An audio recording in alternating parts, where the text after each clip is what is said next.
ए भोटे तेरी झोइ झुमरीका बैमनी बसी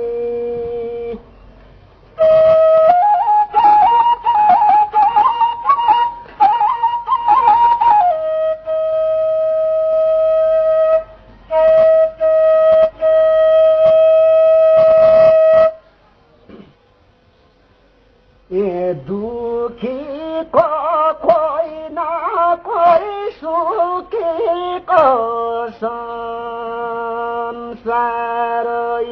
आफ्नो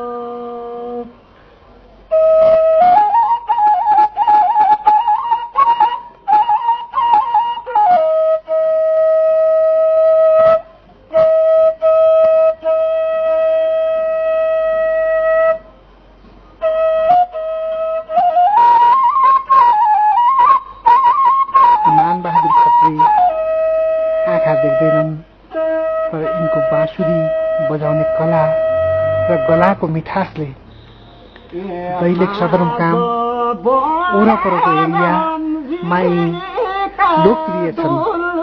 यिनको गला र बाँसुरी बजाउने कला नै यिनको जीवन जिउने आधार हो।